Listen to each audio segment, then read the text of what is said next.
Muy buenos días, yo me presento, estoy estudiando la licenciatura de enfermería en primer semestre del grupo C y hoy les vengo a hablar sobre el anatomía del corazón. El corazón está de una forma casi triangular, que está ligeramente volteado del lado derecho.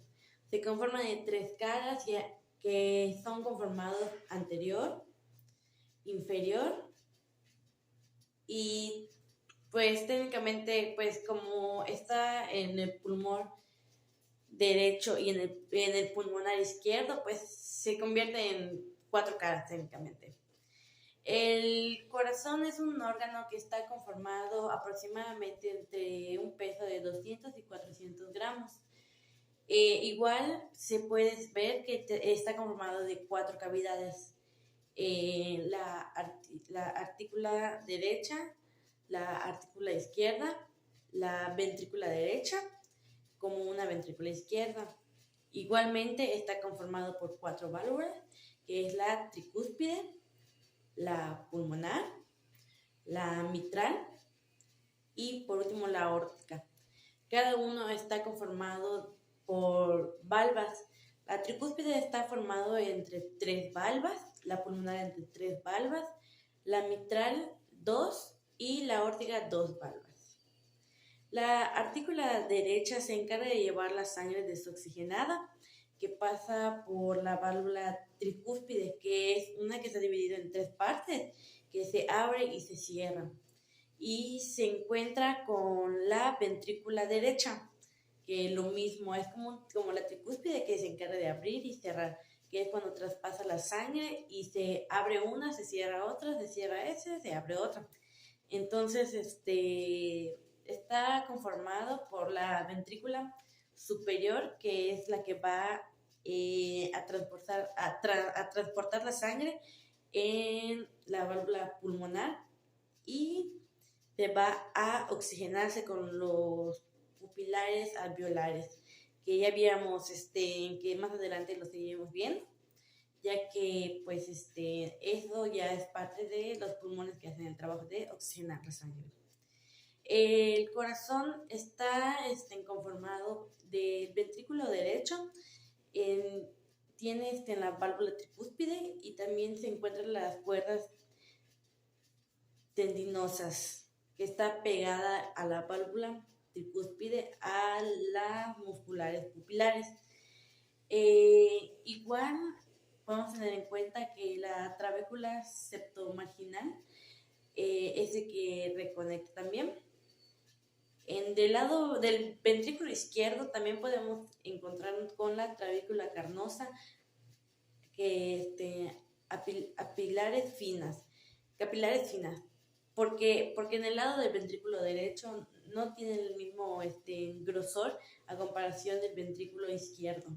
También se conforma el tabique interventricular, que es el encargado de dividir los ventrículos del ventrículo derecho al ventrículo izquierdo.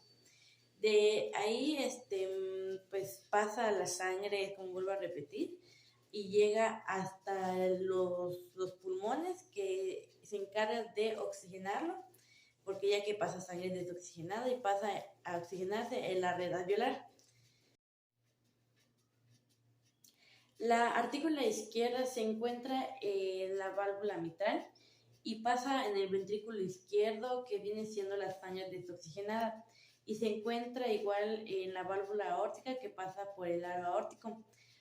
Hay que tener en cuenta que en las cuatro cavidades se encuentran las cuerdas tendinosas, los músculos papilares, las trabéculas carnosas apical. Hay que tener en cuenta igual que en las ventrículas existe la trabécula carnosa gruesa y la trabécula carnosa fina. Hay que tener en cuenta que en el corazón, el vaso sanguíneo que pasa entre el corazón es conocido como una vena. El vaso sanguíneo que salga del corazón, o como quien dice, saque contenido, es conocido como arteria.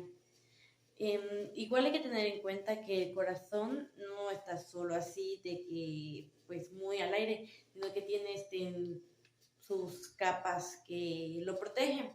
La primera capa del corazón es el pericardio fibroso. Después va el pericardio seroso, que también se divide en el parietal y visceral. También tenemos en cuenta el miocardio, que se encuentra en la parte un poquito más muscular. Y por último, el endocardio. En esta clase vamos a ver igual, y hay que tener en cuenta las venas del miembro superior como tópicos. Tenemos venas en la mano, venas en el antebrazo, del brazo de la axila y del hombro.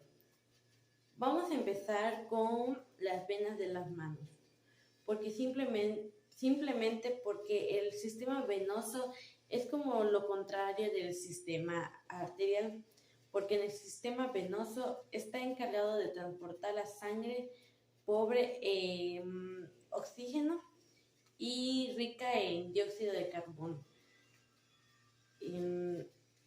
hacia la parte del corazón. Desde las extremidades de la periferia hasta el centro, hasta nuestros órganos que bombean nuestro corazón. Bueno, empezamos desde las manos, desde los dedos. Entonces ahí tenemos las venas digitales, porque esto en una vista anterior se siguen que van a drenar hacia las venas intercapitulares, que por siguiente siguen con el arco venoso, el palmar, y esto es una porción que es superficial, pues ya que se divide con los vicios del sistema venoso como superficial y un sistema venoso profundo. Igual hay que tener en cuenta que acá estamos hablando de la superficial, entonces siempre hay que mirar un poquito más esa parte, pues la parte superior entonces pues también podemos seguir pues teniendo una vista posterior de la misma superficial. Aquí se puede, tenemos las digitales dorsales que siguen con las intercapitulares, que también en la región palmar, pero también están en una región dorsal. Que así siguen y le van dando forma a todo eso que viene siendo la red venosa dorsal. Y bien, aquí tenemos una presentación de lo mismo, pero las venas dorsales que están en conexión con las intercapitulares, que acuérdense que siempre van formados de la red venosa. Igual en la red venosa dorsal, que van a seguir como las venas del antebrazo. Eso que acabo de comentar es de una vista un poquito más profunda, de las venas de la región de la mano, de la que marcamos. Porque si lo viéramos a una vista anterior de las metacarpianos palmares y del arco venoso profundo, ahí podemos seguir directamente a las venas superficiales del antebrazo, que también pues se ve de una vista anterior, y algunas venas perforantes que van hacia la profundidad. Pero hay que tener en cuenta ahí las típicas venas del antebrazo y la mediana basílica de la propia cefálica hacia la región radiales. Tenemos la cefálica mediana del antebrazo, la mediana del codo, la cefálica mediana del antebrazo, y así va a proseguir hasta la región bien medial o cubital. del brazo, del antebrazo, y eso también es muy importante, que es la membrana del codo que hace conexión entre la cefálica y la mediana del antebrazo.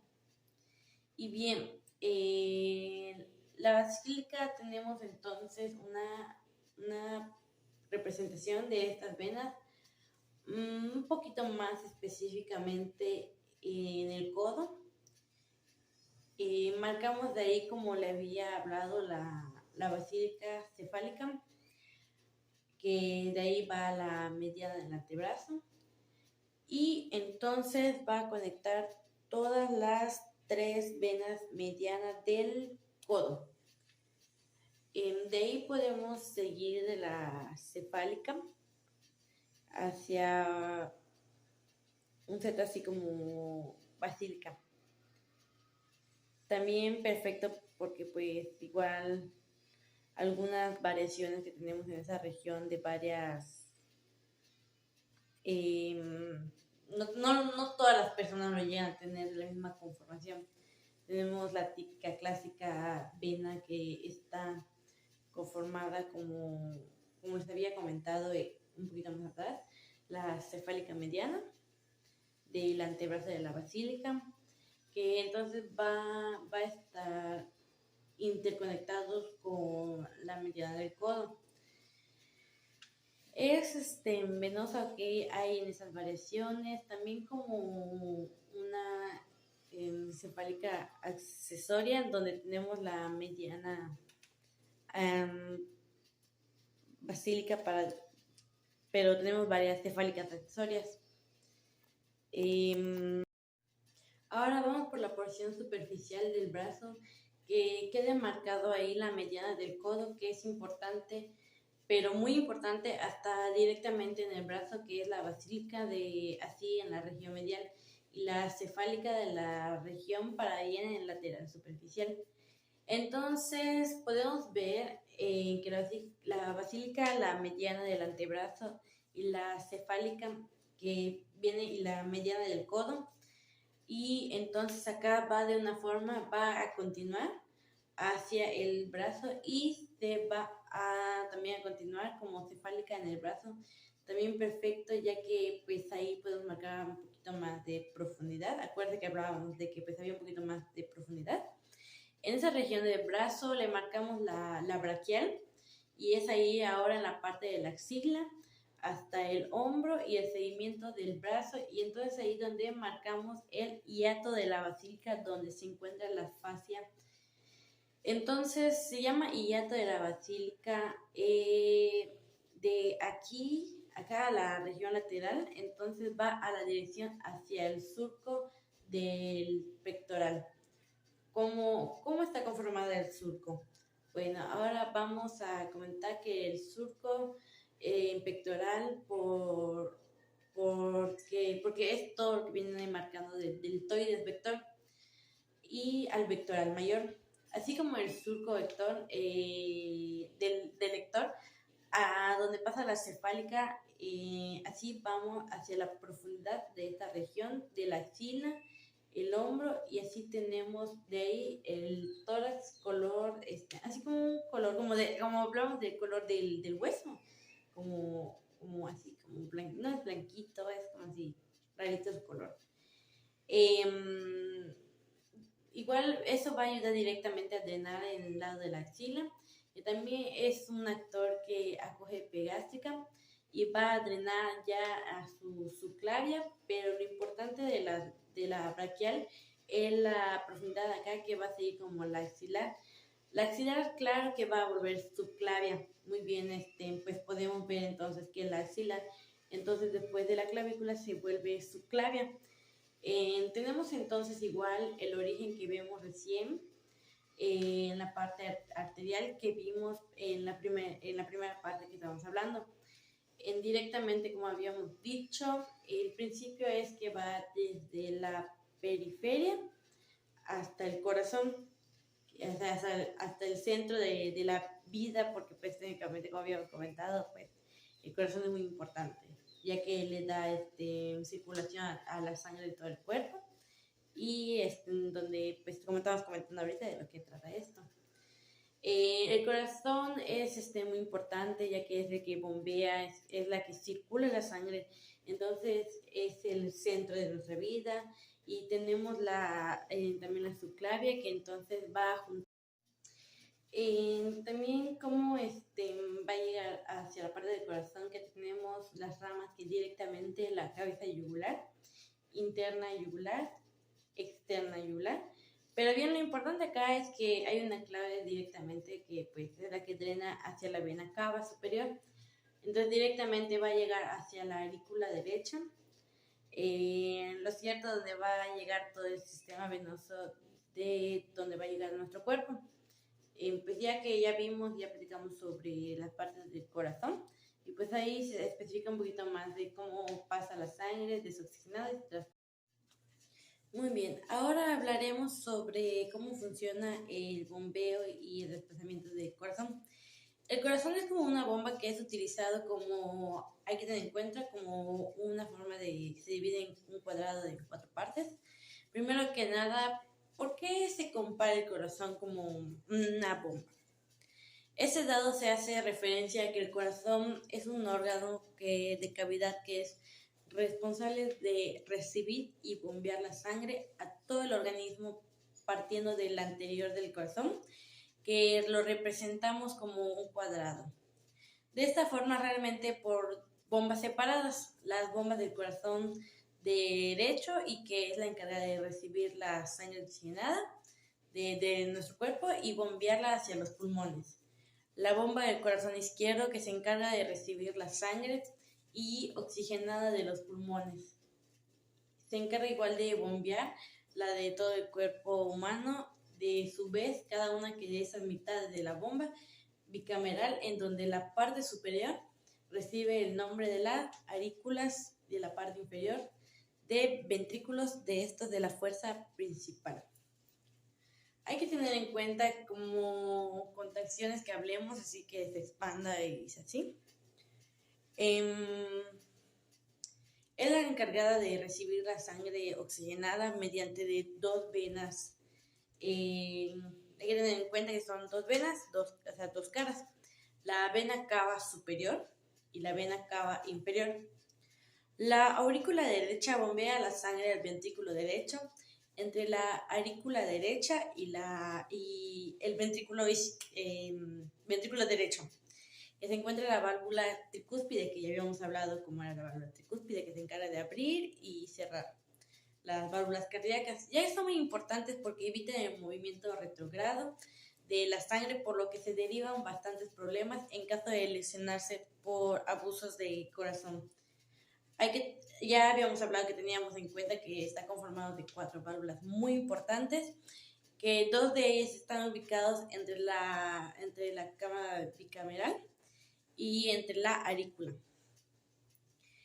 Y en el ventrículo llamada tricúspide del lado derecho y mitral del lado izquierdo, es importante mencionar que en dichas válvulas se encuentran cuerdas de divino,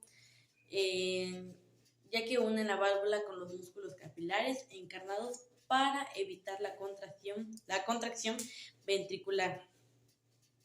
La válvula propia más hacia las aurículas, y tenemos las válvulas de los ventrículos hacia la circulación, o sea, es decir, las semilunares, que serían la válvula pulmonar del lado derecho y la válvula aórtica del lado izquierdo.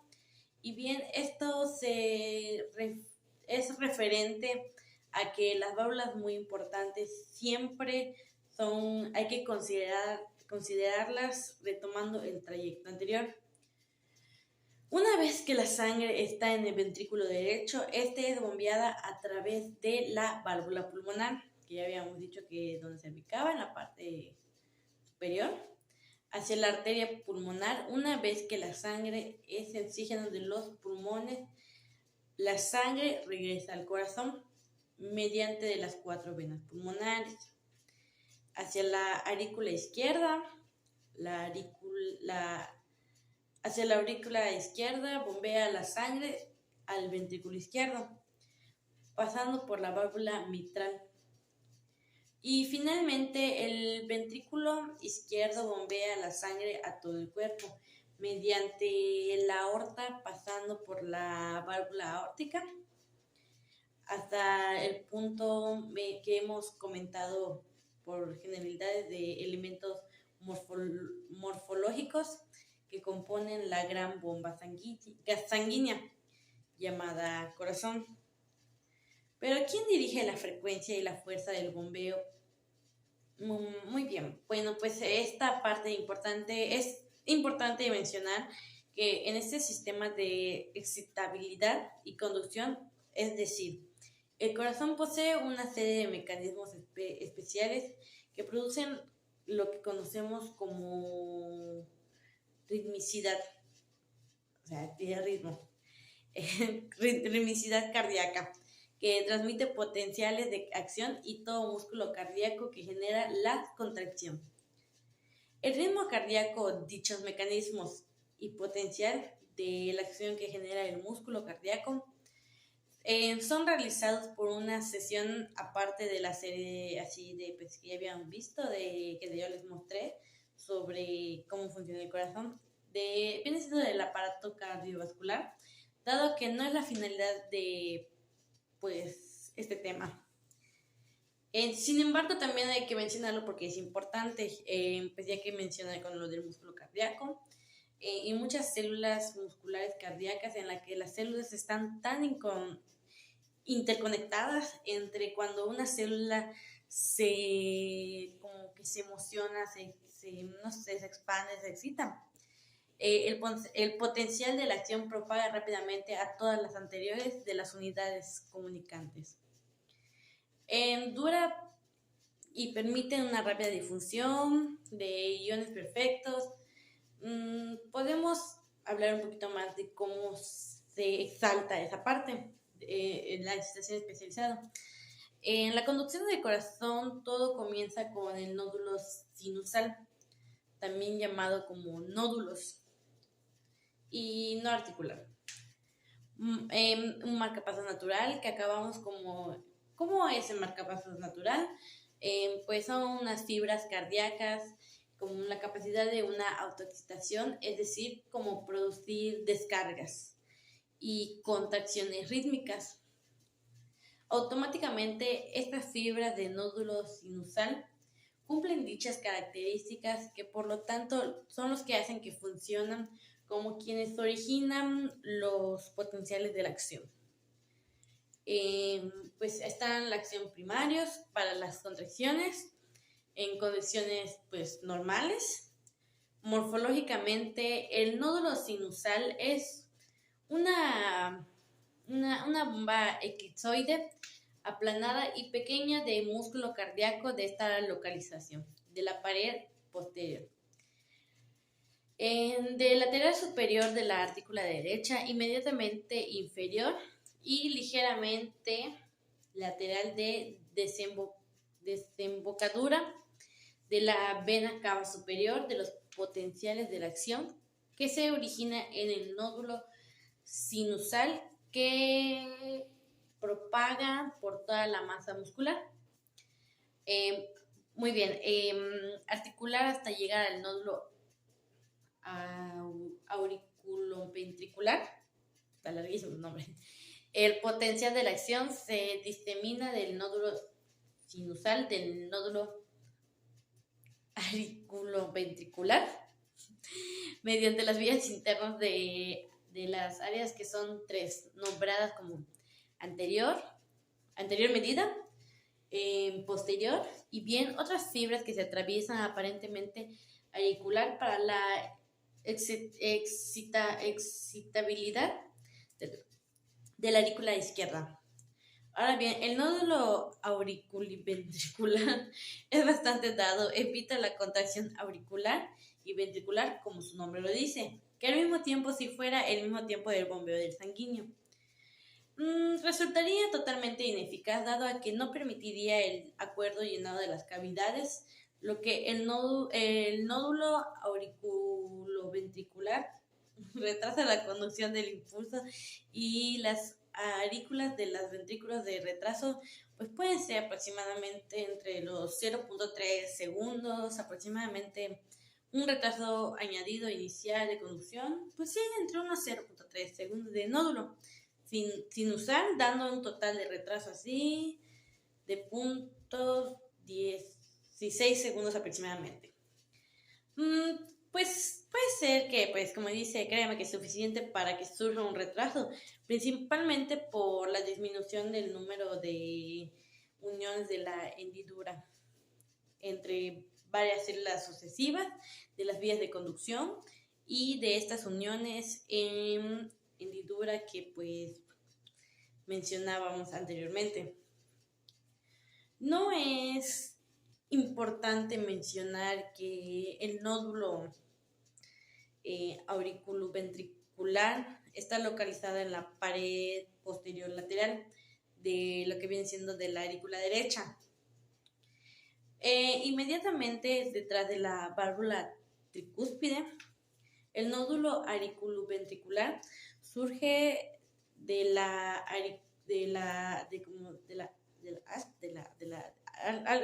auriculoventricular, tradicionalmente conocido como la IS.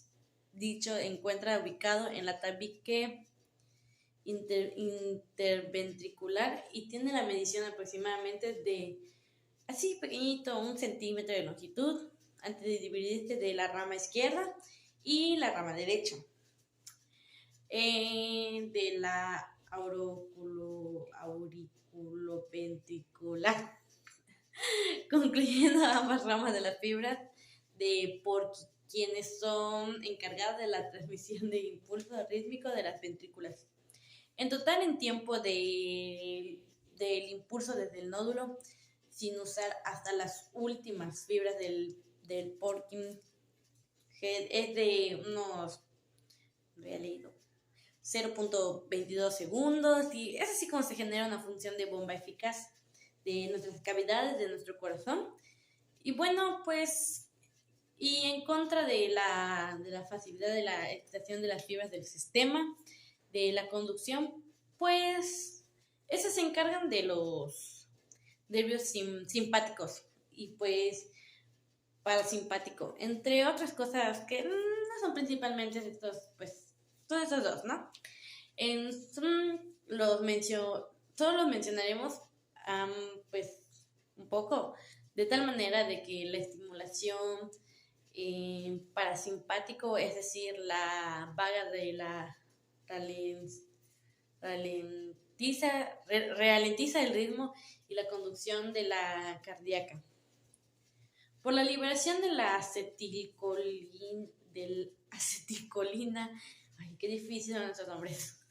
Mientras que la estimulación simpática aumenta el ritmo de la conducción del corazón, por lo que la estimulación de los receptores adrenérgicos, principalmente por la beta, es muy bien resumida. Es muy bien, ¿no? Pues resumamos un poquito de lo visto, de lo que ya les mencioné, porque me imagino que ya dio mucha vuelta a este asunto. Son dichas bombas bicamerales, aurículas y ventrículos, dando un total de 4 cavidades cardíacas, que dichas cavidades trabajan de manera rítmica en condiciones normales, reguladas por el sistema simpático y parasimpático. Principalmente las aurículas reciben sangre de la circulación y los ventrículos que la ayudan a bombear. Entre la aurícula y la ventrícula derecha se encuentra la válvula tricúspide, entre la aurícula y ventrículo izquierdo, la válvula mitral y el ventrículo derecho y las arterias. Las arterias, me cabe mencionar que son las arterias pulmonares de la válvula pulmonar, del ventrículo izquierdo y de la aorta, la válvula semilunar aórtica, viene el sistema de excitación y de conducción del corazón. Se puede componer de un nódulo sin usar las vías internas. El nódulo auriculoventricular, el eje de los auriculoventricular de la rama derecha, izquierda, y finalmente las fibras de Purkinje, que ahora sí estamos ya por comprender y integrar el ciclo cardíaco desde diversos aspectos fisiológicos. Pues ahora mismo pasemos en lo que viene siendo el sistema respiratorio, que es un poquito más extensa esa área, pero pues de que lo vamos a acabar. Bueno, y ya para recapitular todo, después de el sistema respiratorio. Bueno, como siempre, pues podemos terminar de pues. Toby, vamos a hablar de empezando por las cavidades nasales. Vale, pues esa sería una de las primeras en que viene siendo que empieza el sistema respiratorio. Ingresa el aire cuando iniciamos el proceso de ventilación en las cavidades ubicadas en el centro de la cara, que se comunican al exterior de los orificios nasales o las narinas. Sería esta parte aquí por la parte superior, que estarían limitadas por los huesos, por los maxilares superiores. Aquí por la parte de atrás, aquí por la nasofaringe, una de las funciones de las fosas nasales es filtrar el aire que respiramos de partículas extrañas, atrapando las bacterias y otras partículas mediante el espeso moco que se produce por las glándulas mucosas, que destruye las bacterias gracias a las enzimas lisosómicas del moco. También es función de las cavidades nasales. En calentar el aire para que el aire llegue hasta las vías respiratorias inferiores a una buena temperatura. El aire se calienta gracias a una red de venas que están situadas en el interior de las cavidades nasales. Y debido a la localización donde se encuentra su superficie de los vasos sanguíneos, que ayudan a calentar el aire, las hemorragias nasales, que son bastante comunes y a menudo muy abundantes dentro de las cavidades nasales. Dentro de ellas tenemos unos cornetes, prominencias óseas recubiertas de mucosa nasal. ¿Qué más? Se encuentran las paredes laterales de las fosas nasales, normalmente que hay 3 cornetes, aunque en algunos casos puede haber 4, pero lo normal es que haya 3. Muy raro que haya 4. En la parte superior, el medio y el inferior, que vemos ahí marcado de esos puntos principales de la función de los cornetes. Los cornetes es crear turbulencias de aire que inspiramos, y estas turbulencias va a hacer que el aire se caliente y se humedezca antes de llegar a la faringe. También gracias a los cornetes pues hay mayor superficie de mucosa con la que calentar y filtrar el aire de la cavidad nasal. Estaría separada de la cavidad oral por un tabique que es el paladar. Es esto lo que vemos aquí en la parte de, pues, como ya lo habíamos visto, en la parte de la imagen anterior del paladar, que es la parte aquí donde se compone el óseo y se denomina el paladar duro, y un poco de hacia atrás, un poco más atrás, pierde el componente óseo. Y es lo que llamaríamos el paladar blando.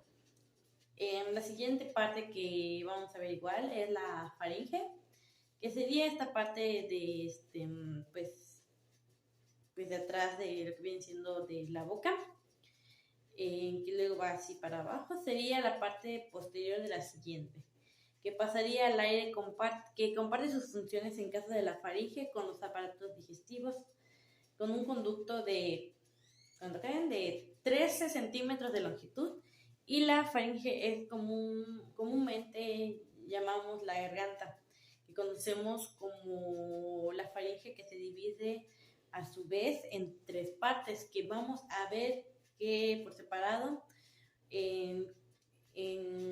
Por lado tendríamos el nasofaringe, que está se ubica atrás de la nariz, la orofaringe, la, la más alta de la faringe, la cavidad en la faringe, desembocan detrás de las fosas nasales. Bueno, las fosas nasales es el aire que entra por aquí y se calientan por los cornetes. Pasaría aquí por el nasofaringe o faringe superior de la principal. Su principal función de esta parte de la faringe es respiratoria. No comparte funciones digestivas de la trompa de Eustaquio, que es donde se drena el oído medio y se abre aquí en la nasofaringe. Ambas mucosas, tanto como la del oído medio como la del faringe, están comunicadas, por lo tanto, cualquier infección de garganta o de las vías respiratorias superiores pueden afectar a la parte del oído. Así posteriormente, como el del oído, puede afectar otras partes del cuerpo. En el caso de la otitis media, como curiosidad, decir que es aquí la nasofaringe, donde se hacen cuando se toman muestras, por ejemplo, muestras de una test de antígenos, en el caso de como el COVID, o sea, ¿se acuerdan de cómo algunos pasaban de los que donde nos pasaban como el tipo, como un tipo potente largo? Entonces hacía la prueba, así es ahí por donde pasan. Y ese frote es en el nasofaringe y se muestra una toma nasofaringea. Pues esa parte de aquí atrás de la faringe superior o de la nasofaringe donde se frota el hisopo, para obtener la muestra siguiente sería el orofaringe o faringe media, que es la parte media del faringe y del conducto o músculo membranoso, que se adentra en el cuello en el caso de que si ya en la función de la mixta ya participa en las funciones respiratorias, del paso del aire, así como las funciones digestivas, el paso de los alimentos, como ven, en esa parte quedaría justo detrás de la cavidad oral. Y por último tendríamos a la hipofaringe o la faringe, inferior a la parte más baja de la faringe. Si seguimos bajando nos encontramos con la epiglotis, que es una estructura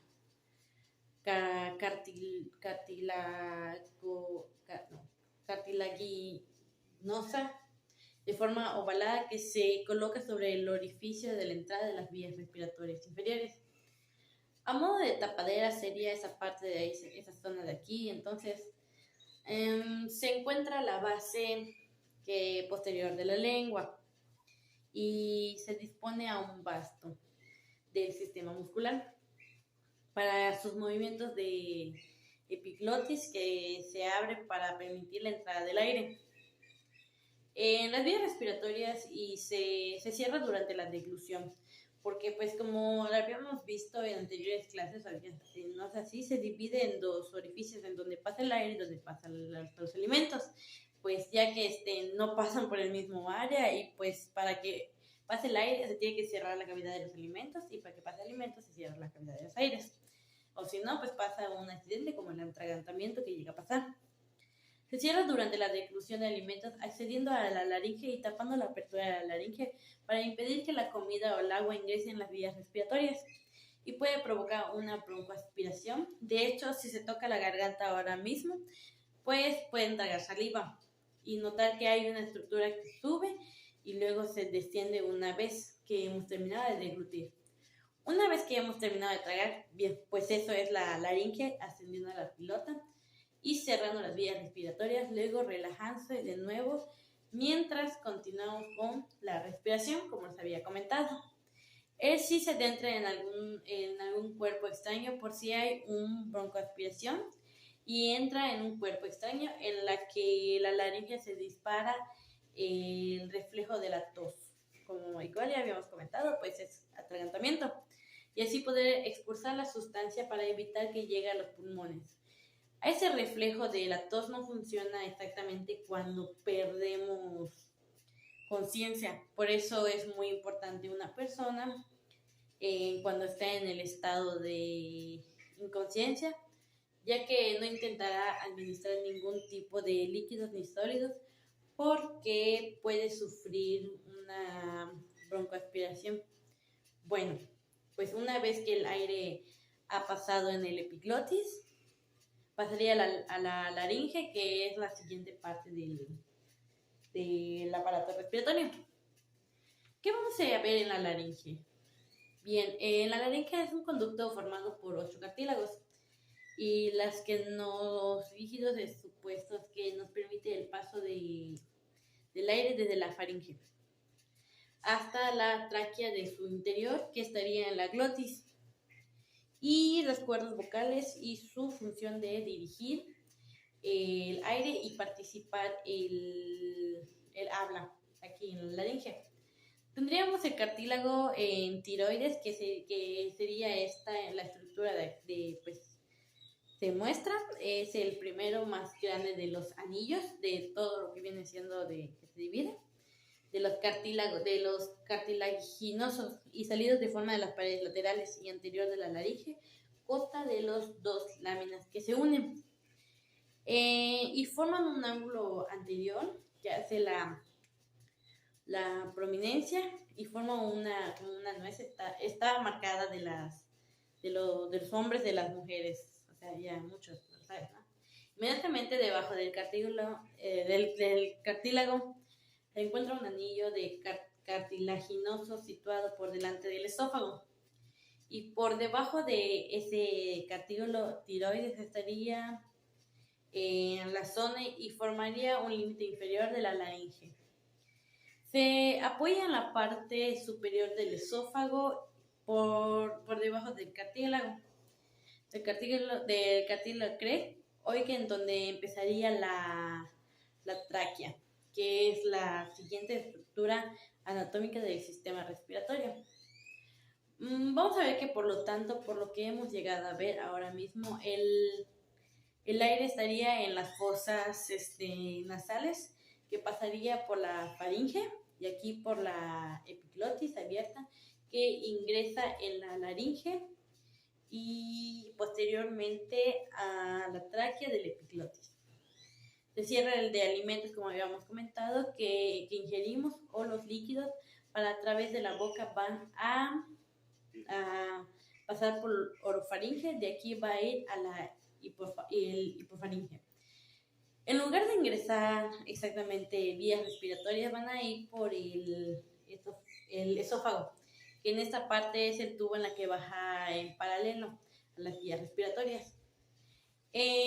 Paralela a la tráquea, bien, nuestra tráquea dijimos que es la siguiente parte que íbamos a ver de esta anatomía del sistema respiratorio, que es la prolongación inferior de la laringe. Sería esto aquí también, que tiene una forma tribular, ya está forma por varios anillos de cartílago, y la de no rígidos en esta forma como pues de C.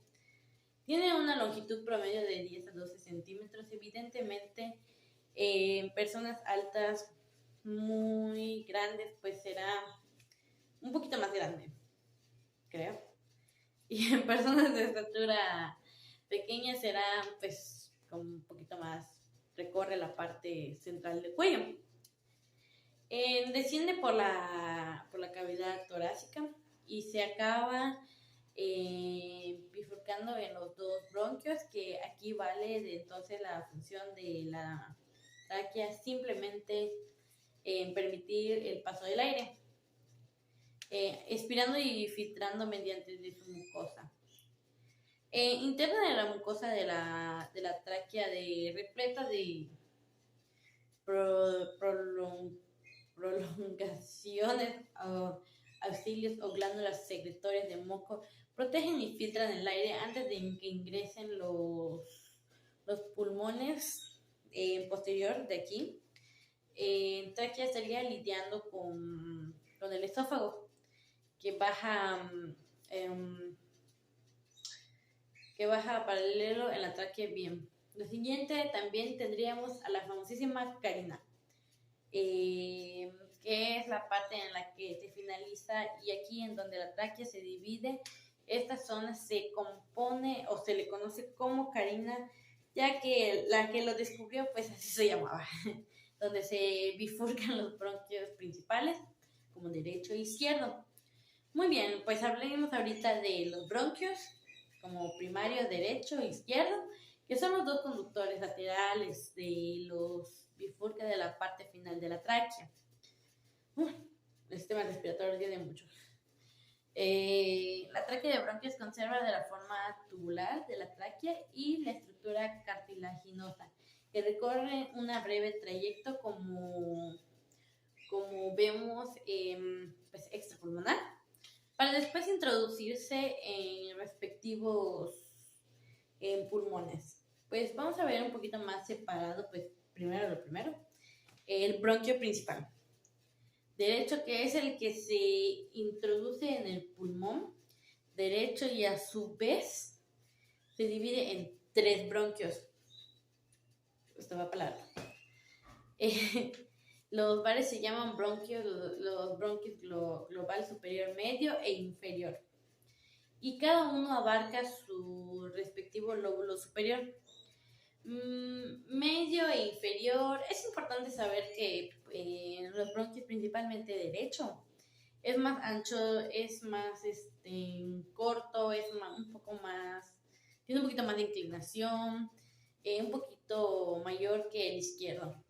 Pues, por lo tanto, entonces, este bronquio derecho es donde termina alojándose la mayoría de los cuerpos extraños